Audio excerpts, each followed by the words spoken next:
The Backdoor GAA Podcast for 2023 is now brought to you by Steede Motor Group. For your personalised vehicle shopping experience, visit steedemotorgroup.ie. We are now delighted to announce our second sponsor of the podcast.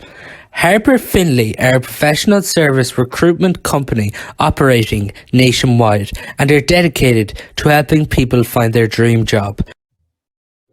So delighted now to be joined by former Galway senior footballer Kieran Fitzgerald and two former Mayo footballers in Higgins and Keegan to look ahead to Galway versus Mayo in the preliminary quarter-final this weekend. It's 2 versus 2 here, so we'll try and keep our views probably as biased as possible, as you can imagine, but it's simply do or die this weekend.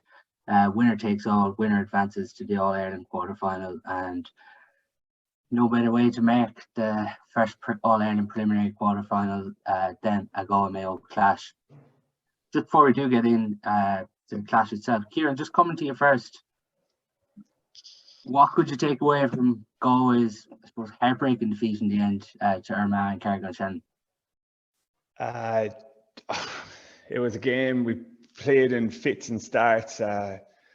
Watching it, I didn't think it was great. A bit of excitement towards the end. We looked like a team that maybe expected to win, or even if we didn't win, that we were already through. Like Damien Comer, Dylan McHugh weren't in the panel at all for whatever reason. But I can't imagine if that was a knockout game that would have happened. And maybe on the other side, and Mayo didn't have Cillian O'Connor in their panel either the last time. Maybe if it was a knockout, he would have been involved as well. But from the Galway point of view, I thought we looked a bit ponderous and pedestrian at times. We looked laboured. I thought bar Cillian McDade and Cillian McDade brought the game to Armagh anytime he got on the ball, and obviously Sean Kelly as well broke lines, but a lot of the time we were going lateral. It suited Armagh. They had a congested defence. Like, we didn't score an awful lot. Plus Damien Comer wasn't playing. We didn't have a focal point up front. Ian Burke was inside. He didn't. I don't think he registered a score. It was a disappointing performance really overall, and I'd say PJ will have plenty of material for the week to hit them with. I'd say from a Mayo point of view, if they're analysing it, they will see plenty of areas that they can hurt Galway.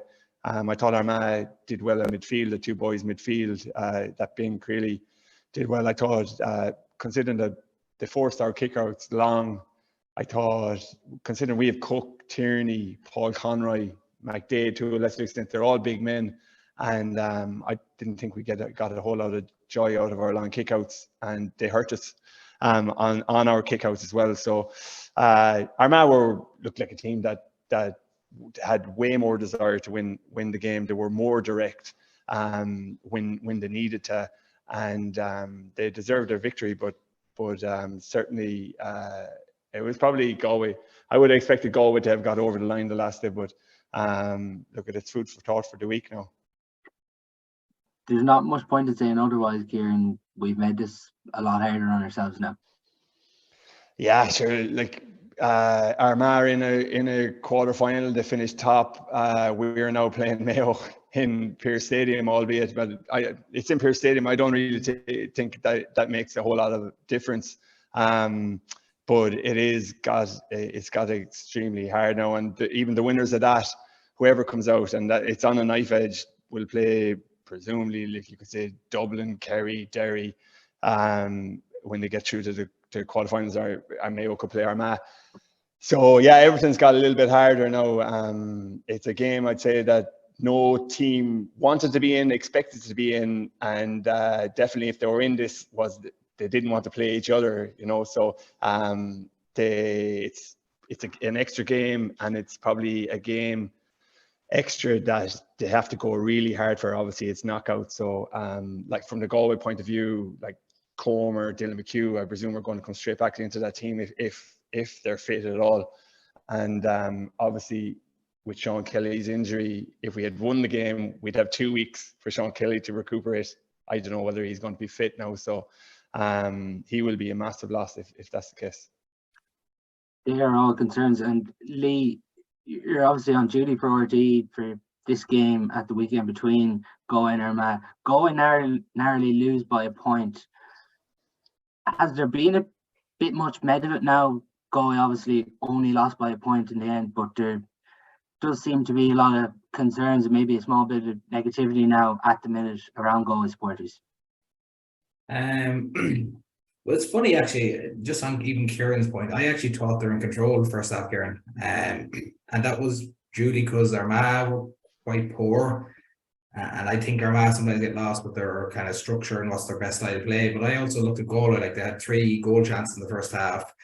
Probably could have been a bit further ahead. Shane Welch penalty, I think that's nearly the game kind of won at that stage because, you know, they're playing against a stiff breeze and all was well. And we even said in Studio half time they were fully in control, and Armagh had to come out second half and do something completely different. And I think what it did show is, Ben Creedy caught some brilliant football in the second half. He got 3 kickouts, I think.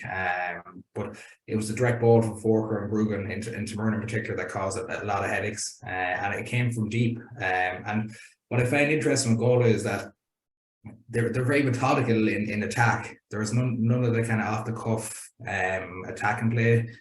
And you know, you look at Killian McDade in particular, I thought he was brilliant, but it's either they're deep runners or getting the scores or creating the scores.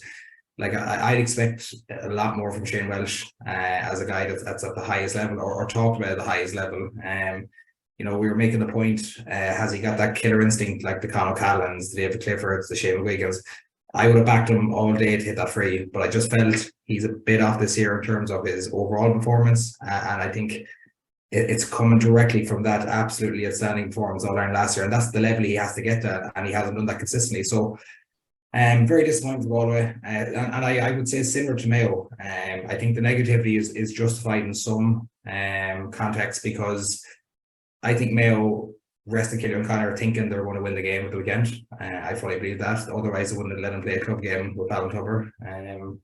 And as a result, the 2 teams are deservedly where they are. You know, and I would have been probably one of the people that highly touted Galway based on their squad depth, some of their individual players that are playing really well. And it was a disappointing club. But the only thing I'd say, it's not even the performance. I think losing by a point, okay, and accept that, that's fine. I think it's the injuries that are causing me probably the biggest concern for Galway. Sean Kelly in particular, I think is, if unfit, I think that tips the balance hugely in Mayo's favour. As we were just talking before we came on, I think Sean Kelly is one of the best players in the country at the moment and will be going forward. If you're looking at player of the year next at the moment, he's right up there and he's playing at the top of his game. And you see how effective he is coming from deep. Like it's a sad day when you have to start a man marking a full back because, you know, he's kicking 1-1 and then he's that good, he starts saving goal chances at the other end as well. So but listen, it's that's the implications of where we are. Like, listen, negativity is fine, but I'm sure as mentioned, PJ will have his group in. And I was chatting to 1 or 2 lads during the week, if you're reviewing that performance of the weekend in both camps, you haven't got a lot of time, because once you heard the goal of Mayo game coming Sunday, if that doesn't get you into the knockout zone, I don't know what will. But just even to finish up, sorry, to elaborate on Kieran's point, I think the bigger picture from this game is probably a bit detrimental towards their All-Ireland chances, if I'm being honest. I expected, and I know the talk around Mayo was prep for 2 weeks' time, quarterfinal. I'm sure Kieran Galway was the exact same, and I don't think that's been overconfident. I think that's the way top teams plan and prep. And Keith knows from our time at Mayo is that if you're in that position and you're considered lead team, you're always trying to plan ahead and you know, hit your peak times. So I think this game is huge in terms, because it's knockout, but I don't think it gives their best players the optimal amount of time to get rest, recovery, and prep for another huge game the following week in Go Park. And we've all seen that as a result, is that, yeah, I think it's about getting one up on your rivals, but I think it's quite detrimental in their All-Ireland the chances moving forward ahead in the campaign. Can you still see either of these getting to an All-Ireland final at the minute, Lee? Honestly, no, because of the consequences of last weekend.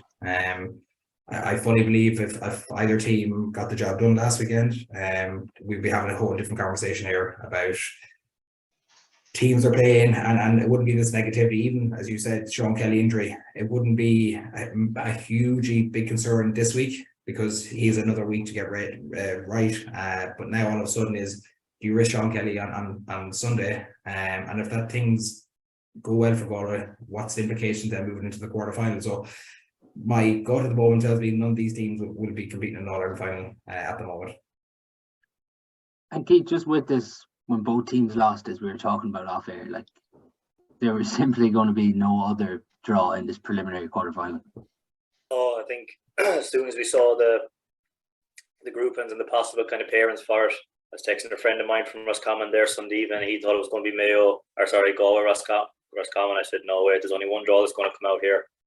Now I suppose the people up in Donegal and Tyrone are probably saying the same thing. They knew that one was going to come out. I think, I don't know how many times they've played in the last kind of 7 seasons, 11 times or something. So, yeah, you don't know, is it fate or whatever you want to put in these things, but I think it was just always going to happen. But just going back to your previous point there, you look at the 3 Connacht teams, Mayo, Galway, Roscommon. Before last weekend, they were probably all expecting to win their games. They were probably expecting to, I suppose, especially from a Mayo and Galway point of view, to top their groups and have that 2-week break. They look to me, the 3 teams, going by the bits of the games I saw in them, that they just weren't at their full concentration levels, or weren't, I don't know if it's complacency the right word, but they just all looked that small bit off it. Even look at the Kildare, Roscommon game. Kildare looked like the ones who were playing for their lives, really. Roscommon were just nearly kind of going through the motions and just getting the scores they needed them.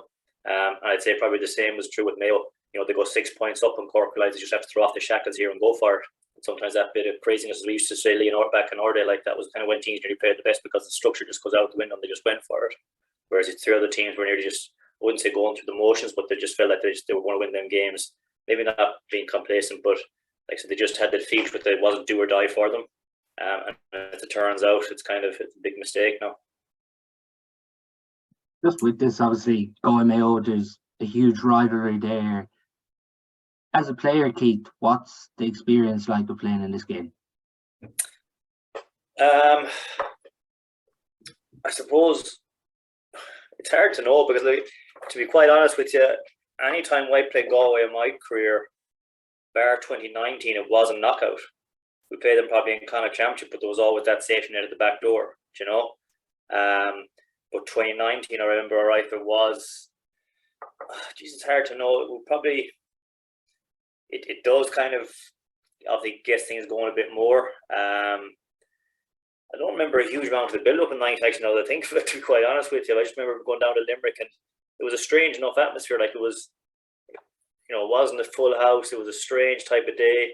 We were well up for that one. I think we kind of had a decent start. Obviously, Jimmy Carr got that wonder goal.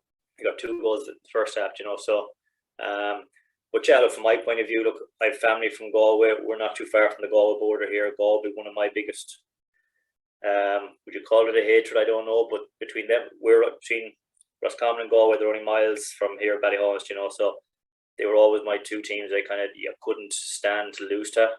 And it was always near that fear of losing would always drive you on. So I don't know what the feeling is like in Galway, I suppose, in different parts of the border. I'm sure Boyle would always tell you the same there in Ballandine. You just couldn't picture losing to them. Unfortunately, we did a lot of times, but yeah, I think the boys were thinking the same way. There's just, you'd be looking at the analysis from the week before, but in the back of your mind, you're just thinking you'd have to do whatever it takes to win this game. You just can't picture losing it. It's just that type of feeling. And sometimes the whole kind of structure, everything nearly goes out the window at times. You just have to do whatever it takes. And would you have a hatred towards Galway, Lee?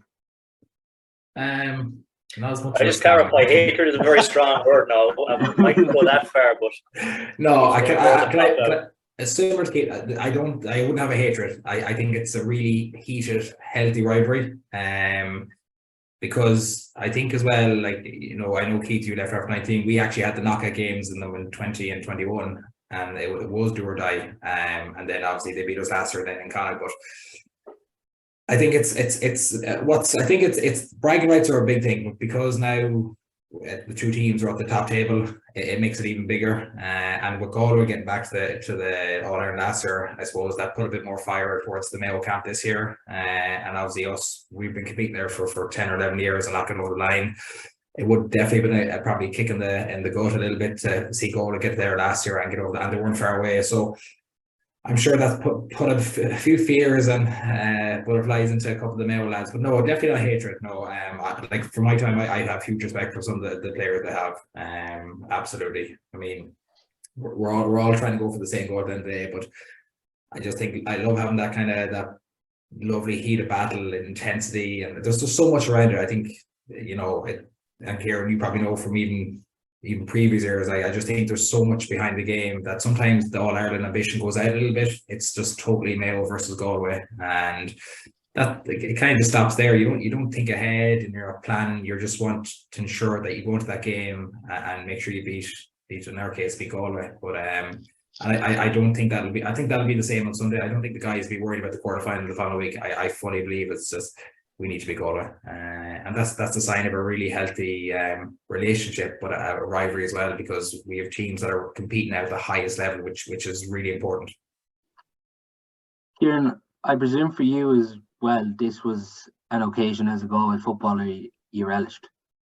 Oh yeah, it was huge, and it like early days when I played for Galway, we were All Ireland champions and we were competing for All Ireland, but as the noughties went on, our power waned a little bit and Mayo became stronger. But the beauty of the Galway and Mayo game, say Mayo got to All Ireland in 04 and 06, but around that time we played Mayo in 2005. Let's say we weren't realistic All Ireland contenders. Mayo were, but on any given day we could do a job and we could take Mayo, so and Mayo could still go on further than us, but down through the years that has happened. Mayo have been so strong and Galway have still managed on like I suppose any derby, anything can happen on those days, but from a playing point of view, they were massive. There were occasions, if you look at the calendar and you see winner Galway play Mayo, if it happened to be drawn that way, or if we had to play Roscommon or whatever, but the potential to play Mayo was there. Like you knew that date. Like Keith from just over the border. I'm just the other side near Shrewell, and like the banter is really healthy there as well. So massive. It's a massive occasion, but this is slightly different. The next day, it's a All Ireland quarter final by 2 or whatever, preliminary quarter final, and from my point of view, I suppose the way I would have had to play it was try and get that emotion out and forget about the fact that it is Mayo, and we are trying to get over the line, because sometimes, like, if you get caught up in the emotion of it, you can lose focus and get caught up in stuff you don't want to other people. Is that the biggest challenge ultimately? For me it was anyway, because like I suppose I was a bit of an emotional player and I would get caught up in stuff, but definitely trying to stay focused on the job in hand and knowing that if you were marking whoever it was on that day, that you had a job to do on him. But look, it's a huge occasion, and there's times you just can't avoid it. And when the chaos happens, you just have to roll with it. And look, it'll be cagey early on, it will, and it'll be like Galway or mad last day. It could be the last 15 minutes when a game of football opens out, and it'll be gung ho then. But it'll be a huge occasion. There'll be a big crowd there, and look, it's the tie of the round, and it'll have the country talking. I think, as you're saying there, Kieran, the way the game has gone now, a lot of that emotion is nearly taken out of it, particularly probably for the first 15 minutes, because every team now is nearly so structured and how they set up defensively, how they attack and how they try and get patterns going, that emotion probably to be taken out for a lot of it. If it's tight, then come the last 10 or 15 minutes, that's probably when you will see that bit of craziness, like you said there. So, for sure. For sure. Yeah, Lee spoke about it at the start, and imagine unless James Carr put out in. Yeah, like Galway will get into this, Lee spoke about it earlier, that Galway play with such structure and they look so methodical. You can be sure the next day when Paddy Durkin gets the ball, whoever gets the ball, you can be sure that the wing backs will tuck in and the wing forwards will sit back, and it won't be too emotional, it'll be just clinical stuff, So for sure, I totally agree with you that and like everything, towards the end of the game, some team is going to have to go for it, and then it'll be a game of football. But the thing as well, like on that, if you identify what's Mayo's biggest weakness right now, is breaking down a former defensive structure. And you know for sure, if you're anyway a smart team, that's the way you're going to set up. And we've seen that time and time again. And that's why I agree with you. I don't think we'll get a fluid, free flow scoring game in the first maybe 30, 40, 50 minutes. But then you're going to have to get rid of the risk assessed kind of football and throw off the shackles. And I think Armagh did that in the second half particularly. They went for it, and they're the team that actually wanted to win it, where I felt Galway just wanted to play it very safe. I even get through with a draw, they were happy with it. And same particularly there, they had their heads up playing progressive football, and that's going to have to come to the fore at some stage on Sunday, because I still don't believe a team that plays safe can win an All-Ireland. I think you have to take risk in some way to beat these teams, because as I said, you don't want to leave with regret knowing that you just played that lateral, risk assessed, nice soft football. Sometimes you're just going to have to be direct and go at teams, and I think that's the win of the game the next day. But Mayo don't have a really lot of time to try and adapt to breaking down the defence system, because they really have to. And I'm not saying every team does struggle against it, but I feel like it's nearly Mayo's Achilles heel a little bit that they can't beat it.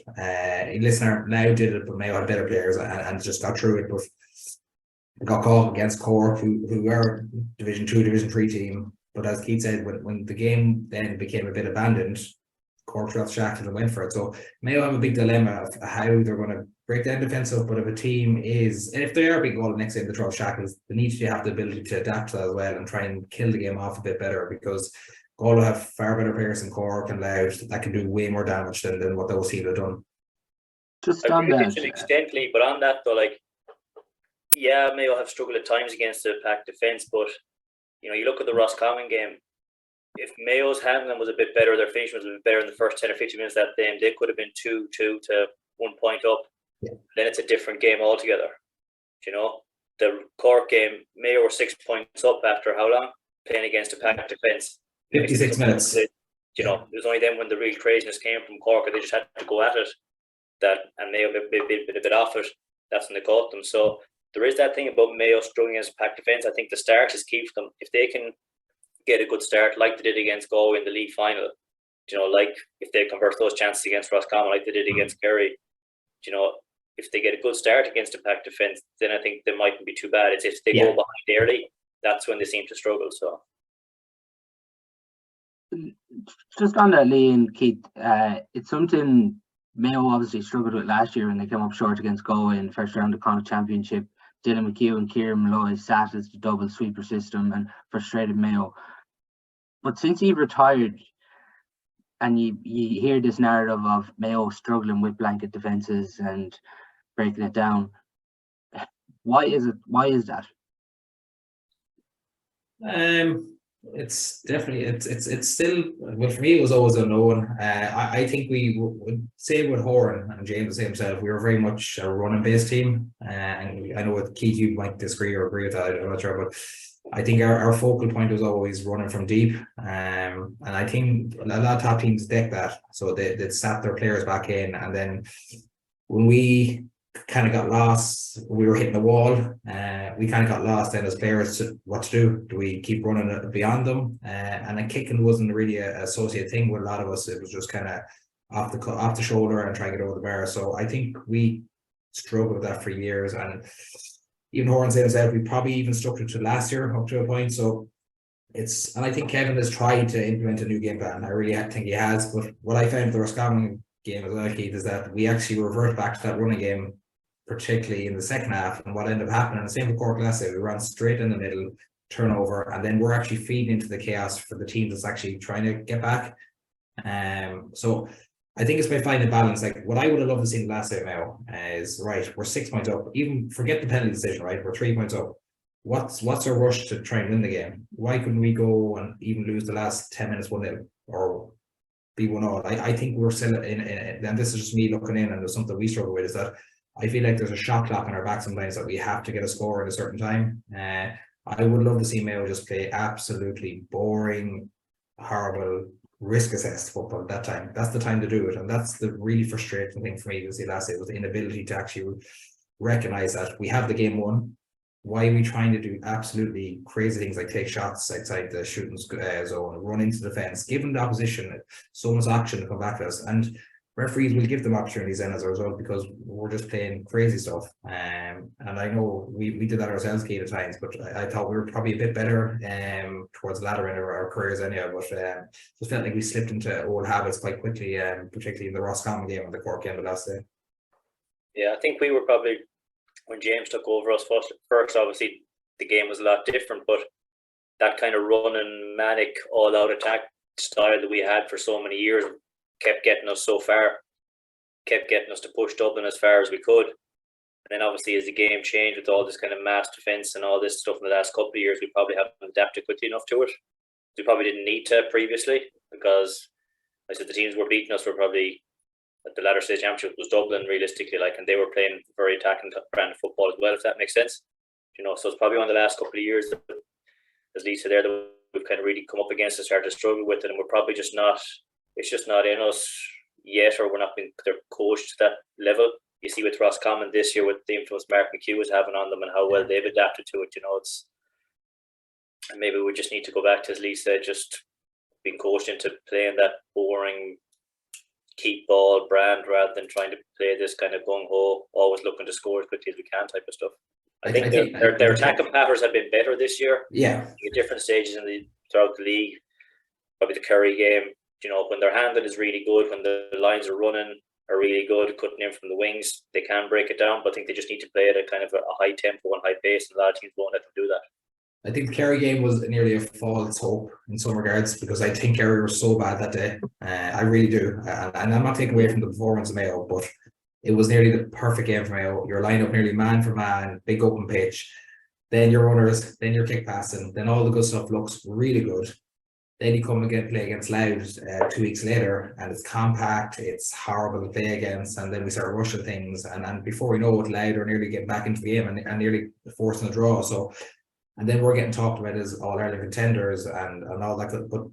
But when you look at the team we played in Kerry, I think most teams would have beaten. I think Louth would have given them a game that day. That's how bad Kerry were and off the pace in the first group game. But what I laugh at, if you're Kerry 4 weeks ago or Mayo, and you're fast forward 4 weeks, who would you rather be now? Like, Kerry have a really nice setup now for themselves, and they're peaking at the right time. Where now Mayo and even Galway are fighting for their absolute lives to make sure they're still in championship. Just on that, when Kieran, we're talking about Mayo struggled to break this down, would you expect Galway to line up with this kind of double sweeper system where 2 wing backs sit back and 2 wing forwards nearly come back into the half back line? Yeah, I do. It's going to be that way for a long period of that game, and you can be sure if Galway do manage to get ahead, you won't see what happened last year. I think were we six ahead in Castlebar last year, and it ended up with the final kick of the game. Mayo could have equalised, but I think if that happens again, you'll see what Lee and Keith was talking about, keeping ball, and Galway will do that. I was actually surprised. I think it was like 71 minutes. Cathal Sweeney had the ball the last day against Armagh, and like it looked, for all the world, just looked like it was going to play out as a draw. And I'm surprised Galway actually went for it. It tried to get the winner. They didn't just leave it at that. But I think the next day Galway will do that. They'll sit in. They'll frustrate Mayo if they can. If Mayo continue to do what they have been doing, Galway will suffocate them. But I will, just one caveat to that. If Aidan O'Shea, I'm just trying to think, if Aidan O'Shea is playing full forward and Sean Kelly isn't fit to play, what do you do then? Well, like if you do all the matchups, it doesn't. In my opinion, it doesn't look great. It looks like Keane Hernan was playing fullback the last day, marking Andrew Myrne. And Keane Hernan's good footballer, young lad. He's brilliant going forward. But I thought he was uncomfortable in the full back line when there was direct ball going in on top of Andrew Myrne. And I think he got 2 points maybe. But I thought he didn't look comfortable back there. He doesn't look like a natural full back, and maybe that's an avenue Mayo will look at, because like Aidan O'Shea could have got a goal early doors last day. Like Mayo had a chance to get scores, and Aidan had a chance at a goal. Maybe that's an avenue that physically, that doesn't look like a great matchup. Now they could, maybe I see Sean Mulcairn's on the back on the bench again, and he's very physical fullback. But has he a lot of football played? Or Sean Fitzgerald from Barna, he did quite well in the league, but he hasn't a lot of football played either. So it's definitely a conundrum for Pádraig and the lads to decide whether they go with him. I think will Mayo do that, though? I don't think they're. I think there's such tension around the game. I don't know if Mayo will have the balls to do it early on, to be honest. I agree with you 100%. I think there's like huge opportunity there. I'd love to see 2 or 3 balls early and see how Galway set up and just test the waters, like. Especially with Connor, like Armagh have been very good at exploiting the high ball into the square with Connor in goal as well. And now he has worked on that and he has improved. But you saw in the National League game up in Newry, like put one in under the crossbar and anything can happen. But a high ball, like anything can happen with a high ball anyway, you know. But it's definitely, now you're right in what you say, that teams don't want to give away possession, and then next thing Galway have a counter going up the field. So I would imagine at some stage, maybe in the second half, that might be a possibility. But the matchups are going to be really interesting. Is just on that, if Sean Kelly is unfit, could you do what you did with Mayo a couple of years ago, put Aidan O'Shea back in Kieran Donaghy? Could you see Galway deploy maybe a midfielder or someone like John Mayer, or is that just out of the equation? I can't see that. If it was Stephen Rochford, I'd say very possible. You know, but I can't see that happen. I can't see that happen. I think it's just a case of who they play in front of him, who they play that sweeper role. You know, whether John Daly does it normally, when Dale drops in. It just depends on who they try and drop in front of him, I think, or maybe one of the midfielders, Paul Conroy, might just drop in a bit deeper.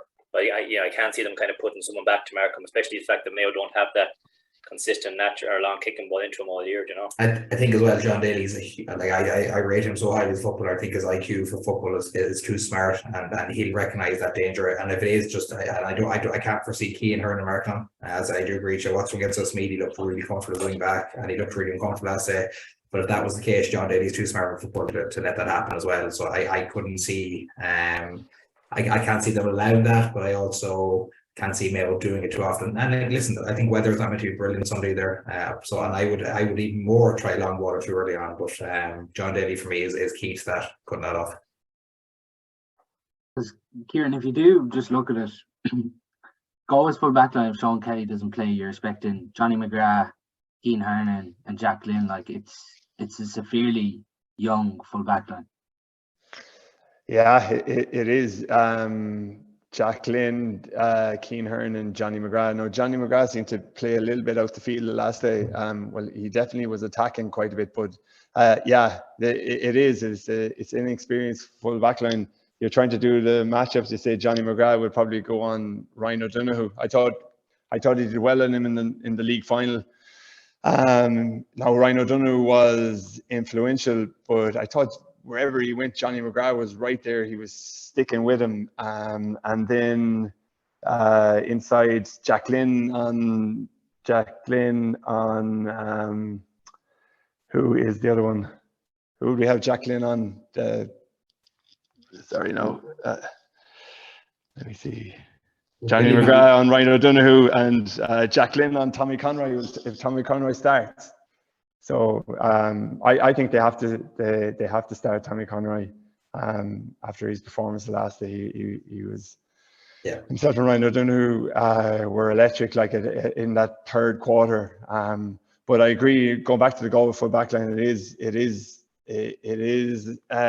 definitely for the Mayo analysts, it's definitely an area to go after Galway. So it'll be. Is Billy Mannion someone who would have the physicality for Aidan O'Shea? Yeah, he's strong. I thought he struggled the last day. So you know, I can't see that happening either. I'd imagine Dylan McHugh, if Dylan McHugh is fit to play, Dylan McHugh will be straight back into that half back line. It's 50-50 at the minute. Is it? Yeah. Yeah. Yeah, he's he's so explosive. He's brilliant on a counter, and he assists a lot of scores for Galway. So if he is fit, he'll come straight back in there. What else they could do to put Killian McDade to the half back line and put John Maher into midfield. John Maher did well against Matty Ruan in the National League final as well. So there's loads of decisions there for the Galway management to decide on. It really is, Lee, for like we're talking here about Galway defensively, and we're probably talking about all the different possibilities, because like having Sean Kelly and Dylan McHugh for Galway this weekend, it's just absolutely huge.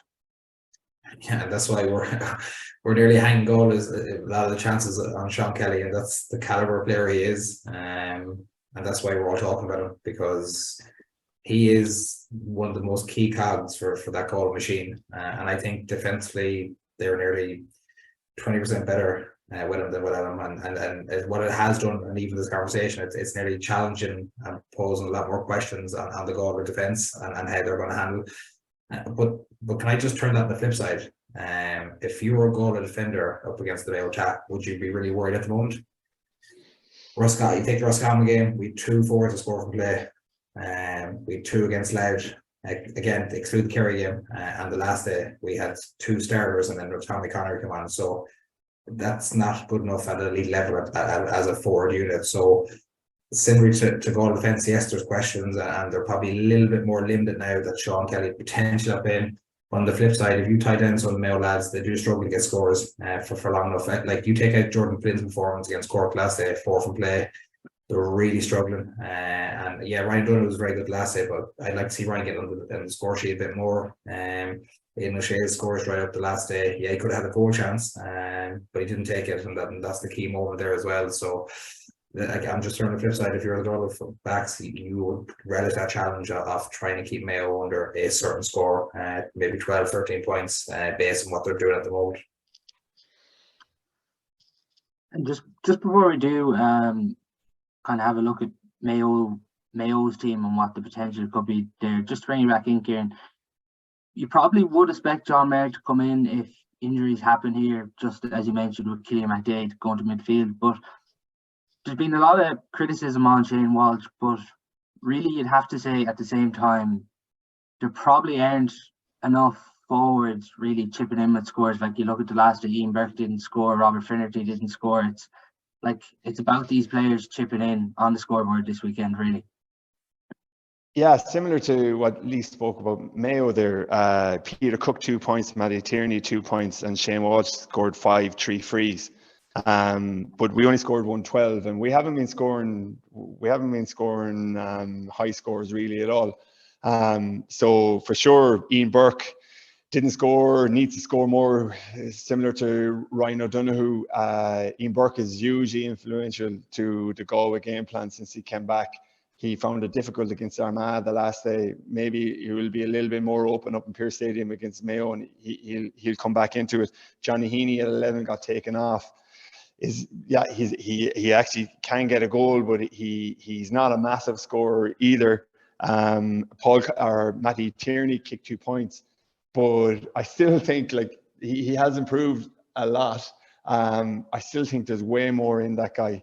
He scored 2-9 against Sligo, unbelievable scoring, but like consistency over a period of time. I think like he's a fabulous footballer. Seeing him in club football, what some of the stuff he can do with Galway, I still think he's playing a little bit subdued, for sure. So, and obviously if Damien Comer can come back into it, he will up the scoring rate. But for sure, PJ referenced it the last day after the game. We need to be scoring more if we are to be considered at All Ireland winner level.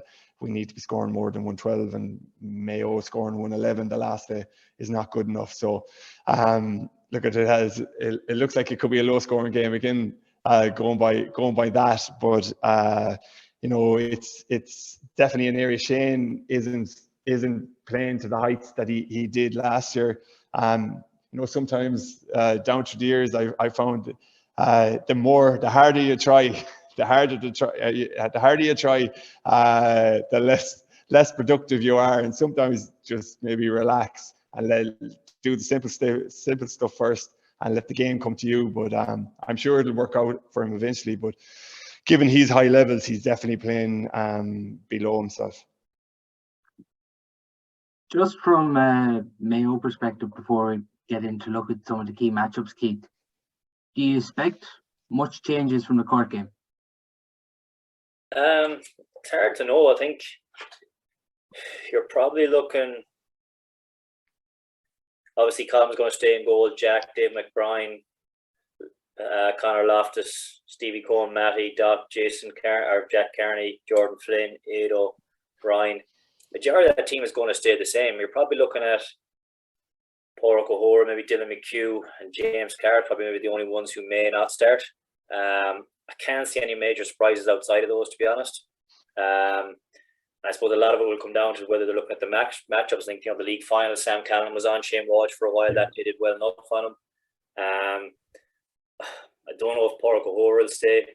Again, Jason Doherty played against Kerry, did well, hasn't featured then the last day.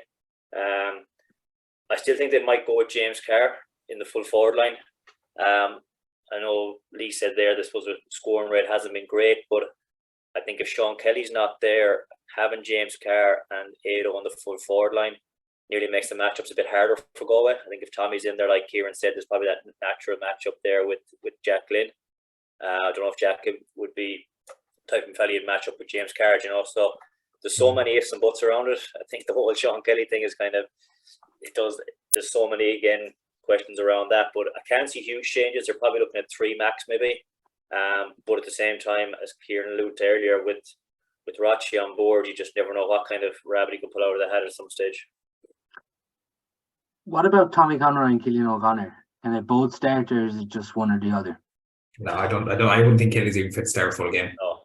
And I'd worry about even bringing him on. The fact that the only game he's played probably in the last 6 weeks would be a club game against Ballinrobe at the weekend. And he's going to be thrown straight, you're not going to throw him straight into a Mayo Galway do or die championship game. I don't think he's probably going to be at, in fairness, Killian, his fitness levels when he comes back from injury are always very good. But whether his sharpness will be there, whether he'd last a full game, I don't think he would. No. Whether you bring him on 50 minutes into a game in the heat of battle, again, I'd have a slight concern whether he'd get up to the pace quick enough. So, again, look, at the end of the day, he's a phenomenal scorer and a phenomenal player, but I'd still just have slight reservations about him the next stage, if he was to start or was to come on. But then I think, can you risk not playing him? Or I'm not saying not starting him, but not introducing him. I think that's what Mayo lacked the last day, was his experience and just know how to kill a game, even with a free. Do something just to kill momentum. And Cillian is he's cute at it and he gets away with a lot of time, but he's very smart in how he does it. And even if he comes on and gets a score, the lift that gives not only the players but the fans as well.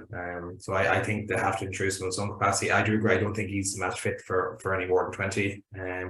But you get 10, 15, 20 minutes out of him in a big game like the weekend could be the difference. And just on the James McCarr thing as well, I think James has quite a special trait playing against Galway in terms of some of his goals he gets. So you wouldn't rule out him. He's that kind of streaky player that can just pull absolutely the maddest thing out of the hat. So I probably would agree with Keith in that matter that they probably will stick with him just because of his unpredictability more so. And with Tommy's freshness and his directness coming on when the game's in the battles, I think that could be a huge plus as well. Do you see Stephen Cohen staying in midfield with Matty Moran this weekend? I do. I think just on Keith's point, well, if you look at the team, kind of, they're probably, I think Sam will start, and I actually think he'll pick up Shane Welsh from Melons. Like Keith said, I think he did a pretty good job in Croke Park in the big final. I know Shane got 2 points of play, but big open space like that, and keeping stats not bad going. So I expect him to come in. The big conundrum for Mayo, and it's probably even what Kieran said, I think midfield we've kind of struggled a little bit. I probably wouldn't mind, I'd like to see Jordan Flynn maybe at midfield, and maybe rotate there with who, I'm not sure yet. I was looking at the matchups last day, but I think he's a bit more direct in terms of what he brings. I just think we're struggling there kind of to get to get grips, and I thought we struggled big time against Cork last day. They seemed to run directly at our two lads, and the big question mark around Dermot is match fitness too. You know, he's coming off a pretty bad injury as well, so can Galway exploit that? And I think John Maher in particular in the league final really challenged the Mayo midfield. I'm not sure it's because Mayo didn't know enough about him, but I thought he was brilliant. For a big enough guy, he's very direct, he's very fit, and we were watching him in the Roscommon game as well. Like, he gets around, he puts in a huge shift, and he chips in with a couple of scores. So that's a big question for Galway at the start, and I think they will. I think they'll revert Killy McLeod back to wing back, bring John Maher in with Paul Conroy, and get their big players, get the ball to guys, and I think they can get joy there. Just looking at the Mayo midfield at the current moment. Yeah, you'd have to say the midfield and the half-back line is probably a bit of a worry for Mayo. When you look at Cook and Tierney, the two wing forwards, like you mentioned there, the goal midfielders, it's hard to see what the matchups are there. You could have Stephen Cole midfield matched up, you could have him wing back matched up with the likes of Peter Cook. It's just hard to know who Mayo will match up there. And I think from a Galway point of view, I wouldn't be surprised if Comer was fit, if they were to put Comer at centre forward, even put Ian Burke out centre forward and make Conor Loftus actually defend. You know, so there's potential there for Galway to ask a lot of questions that Mayo half back line, I think. Just on your point there, Keith, about the half forward line and everything, like we seen last year particularly, that's where Galway went with all their kickouts. Really tried to go after Mayo's half back line. Gleeson kicked it long, Comer came to 11, and they used that a lot. Yeah, I remember when we had the preview up on Galway there before the Connacht final, we referenced how Comer played deep a lot of the time and was a real target for kickouts, you know.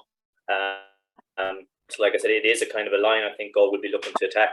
And like I said there, that's kind of where Mayo's conundrum would be, is trying to get the matchups right there. You know, it's fairly, you know, if Comer does start, does McBrien follow him out if he goes to 11? What happens with Conor Loftus? You know, so I think that's, like I said, I just think Galway can ask a lot of questions of Mayo on that line. I was the poor lad that had to try and compete with Comer in there. Yeah. What do you do there, Lee? I let him win it, or what I told people. I think I was below him more times, but that's like he's just a bear of a lad. I probably took him a little bit for granted in terms of his actual aerial ability from a kick out, but I think he caught 3 clean off me in the first half, and 3 scores came off it. So that was a huge option, and it's not that I wasn't not ready for it, but it just his power and fending you off and actually being able to keep you on the deck, and he gets a spring on you. You just have no chance. And the thing with Comer as well, he's so fast to get away from you. So that's a huge option, I think, and it's a great point that he makes. Do you stick or twist by going man to man with him, or does Conor Loftus, how does he come into that role then? So that is probably a big question mark around that area if Galway do correct. And Galway have height everywhere in that sector. You know, Matty Turney, consistency level might be brilliant, but he's sitting and fetch a ball. Peter Cook, who I've been pretty impressed with in the last 3 games. So that's a huge plus for Galway if they want to go more direct with kickouts the next day. I know this is going to sound very simplistic as well, but I think conditions will have a big part to play. Like, we've all played in Salthill a lot of times. I don't think I've ever played there when there hasn't been a strong breeze directly down the pitch, you know. And again, we mentioned this before the Galway Roscommon game, Paul, in that I think Galway have the better long distance kickers, you know, on their forward line. They have more guys that can kick that point from 35, 40 yards. And so there's a bit of a breeze behind them. You'd see Galway having more scoring opportunities there, you know. So I do think the conditions will play a lot into it. And again, it probably will go against how Mayo would want to play if it's a wet day as well. Just something actually as well, Kieran, from Carrick at the weekend. Galway's kickouts. It's not that they were struggling with them, but it seems that they're really struggling to get away the quick kick out at the minute, because there was times Killian McDaid was free in that first half and he just wasn't getting the ball. Our Galway is too slow at trying to get a quick kick out away. I'd say, and I'd say coupled with that, I'd say Conor isn't very confident at going short, and I know from my own days with Rochi, if he smells that, he'll go after that. They'll put massive pressure on Conor Gleeson's kick out. He'll just go along, and they did seem to do an awful lot of cluster kickouts. Then they break away, and it still didn't go there. I know Joe McQuillan was putting pressure on him, and then he'd just go along. Like Ben Crowley did well the last day, but the big men across the middle now with Tierney, Cook, and John Maher maybe, and they're going to he's very, it's predictable. He goes long more often than not now, and he does have a big boomer of a kick out. But they do have an issue with going short. Now he did get a few short the last day, and I know Armagh were claiming that one of them was very short. It looked like that it was inside that semicircle. So I'd say just not confident, and definitely not quick enough, you know. So they're just going to put it out long, especially with those big guys out the middle. Oh. Is it probably a thing, Kieran, where we're going to see both teams realistically probably pressing man on man here? Sorry, Paul, say that again. Just for the Mayo kick out, do you expect Galway to fully push up and press them as well? Because it's kind of obvious here that Mayo are going to do it to Galway.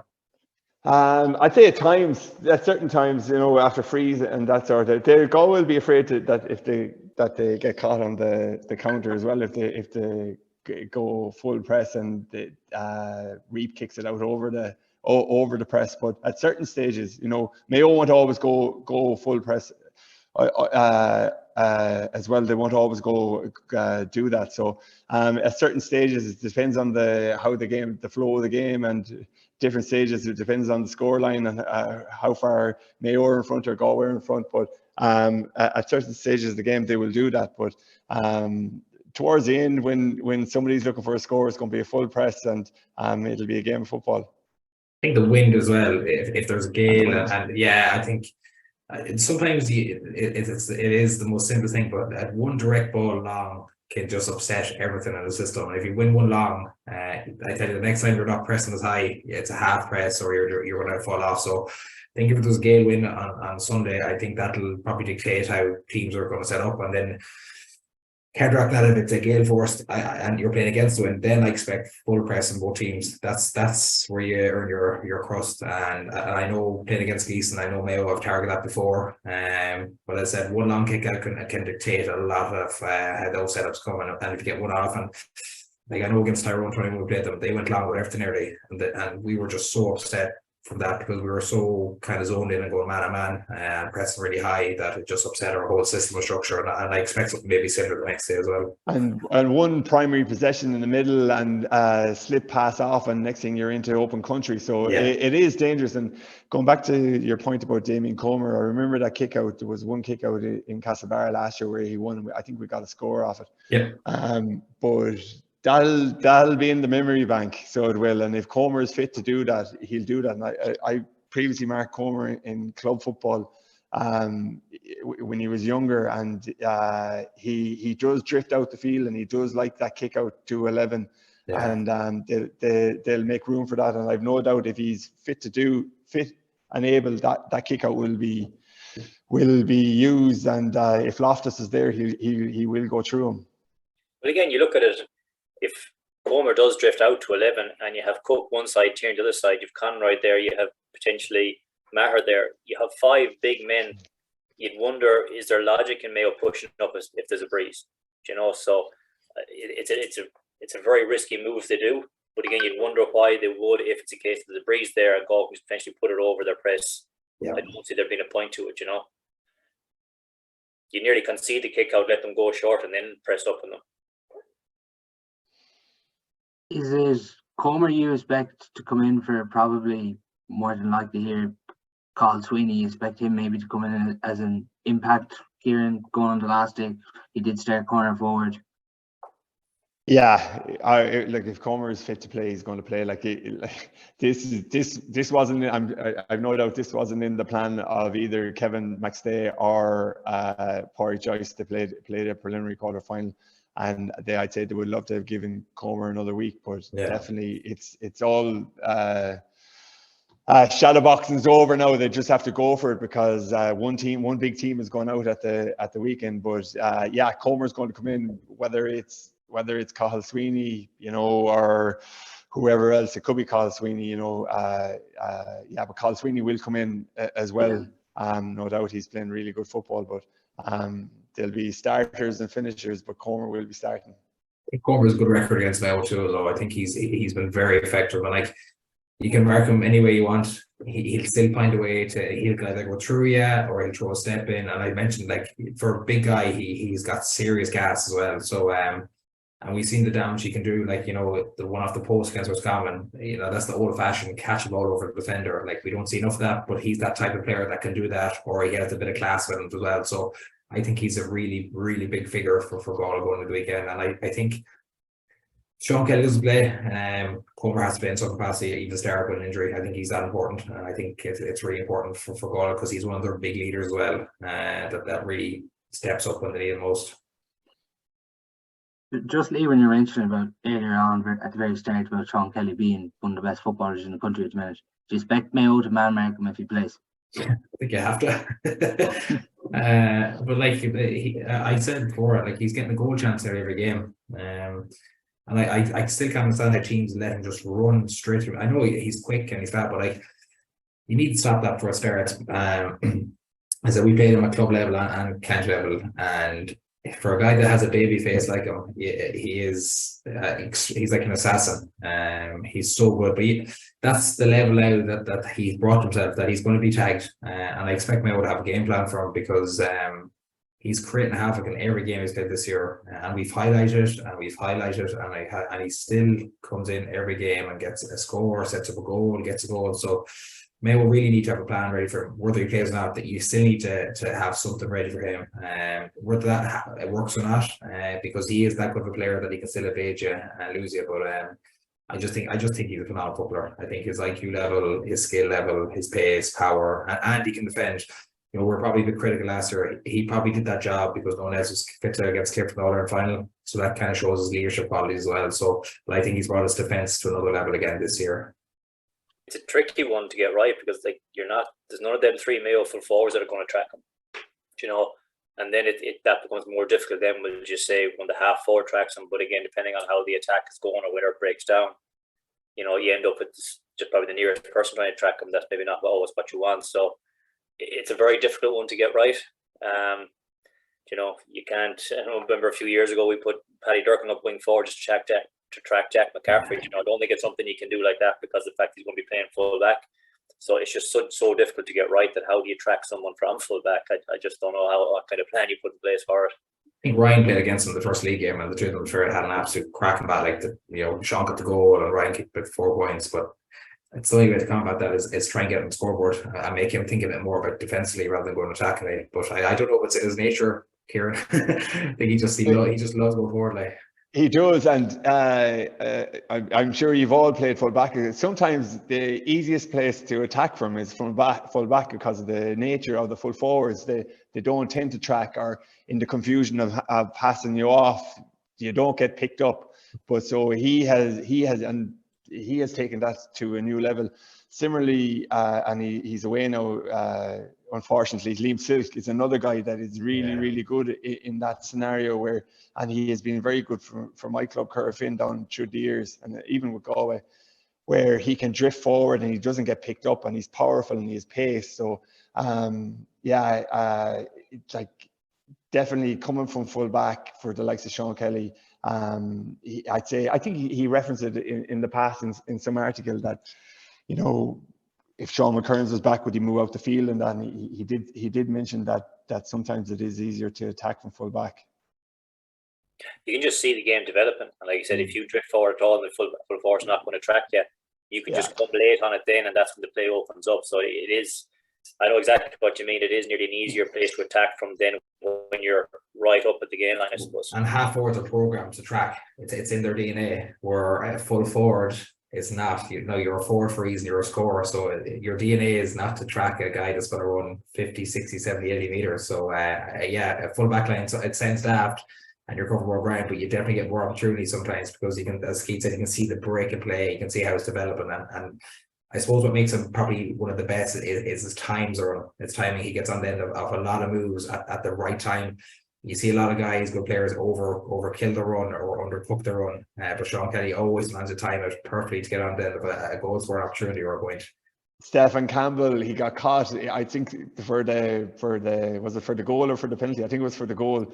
I think Stephen Campbell thought that he was going to be passed off to. I think he thought he was going to pass it to Shane Walsh. Yeah. And Stephen Campbell waited for Shane Walsh to come across, but Sean Kelly saw that, or you're talking about game intelligence. He saw Stephen Campbell making body shapes that this was going to happen, and he burnt him, and he just went again. So he's a really smart footballer, and he obviously backs himself. He's confident and he has pace. So it'll be interesting what to do. I know in the league you mentioned a great battle with Ryan O'Donoghue, but do you really want Ryan O'Donoghue tracking all the way back the field and that? So it's a big question mark. It is, and it's a question mark whether he's playing or not. So like Galway going into this, all of a sudden, and with squad depth, and we would have spoken about squad depth in the past, that they had boosted it this year. Like they're really under pressure now with Dylan McHugh and Sean and Damien Comer, just question marks over them. So it's not ideal from our point of view. Yeah, it really could be a deciding factor with them three this weekend. Prediction time, lads. Keith, coming to you first.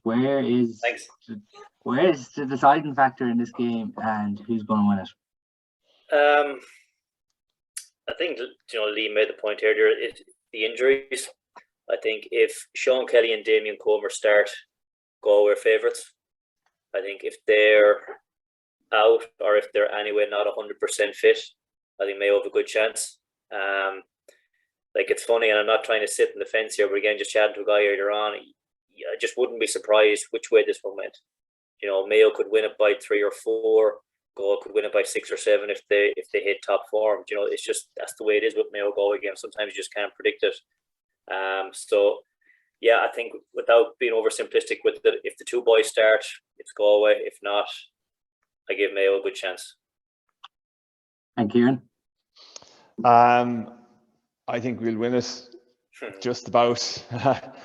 I think 1 or 2 points, but I just say all things considered, Sean Kelly plays and Damien plays, and Mayo have their full complement. I think middle field, and I think either Keith or Lee referenced it earlier on, I think Mayo are struggling a little bit around the middle of the field and down through the years. If you win or lose midfield, it's a great indication of which way the game is going to go. And I think at the minute Mayo are struggling around the middle. They did against Cork the last day. I think Matty Rowan isn't playing his strongest, isn't having his strongest year. McDade looks like he's coming back into form now. Paul Conroy is still doing the business. Second half, not so much. First half, I thought he was good. He's a great man to win a free. I think if Galway win that midfield battle, or Mayo continue to have problems around the middle of the field, I think Galway will win it. But it's going to go down to the wire. Galway by 1 or 2. Lee, the final say? Mayo, nothing else. I agree with you, lad. I think it's going to be extremely close. I'm actually just going to eliminate all the different factors, and I'm going to tip Mayo for one reason is I think when we're down the most, we've been in qualifier games before. We tend to get a good kickback and a right kick of the arse when the lifelines are all gone. So I'm going to back Mayo by 1 or 2, but not without drama or some form of madness in the game. I expect totally unexpected things at the weekend. I think Rachi element, there could be anything that happens. Expect Sean Kelly to start, expect Comer to start. I think you limit all the factors away from that. I just have a sinking feeling Mayo by 1 or 2, but it could really go anywhere. But that's just where I'm going at the moment. For me, it's Galway, last kick of the game. Shane Paul, you probably get this free, all right, wouldn't he? Sean Kelly. But that's all on our podcast for today. It's do or die simply for both sides this weekend. Sunday, All-Ireland preliminary quarterfinal in Pearse Stadium at 3 o'clock. Thanks a million to all the lads for coming on. Thanks a lot. The Backdoor GAA Podcast for 2023 is now brought to you by Steede Motor Group. For your personalised vehicle shopping experience, visit steedemotorgroup.ie. We are now delighted to announce our second sponsor of the podcast. Harper Finlay are a professional service recruitment company operating nationwide and are dedicated to helping people find their dream job.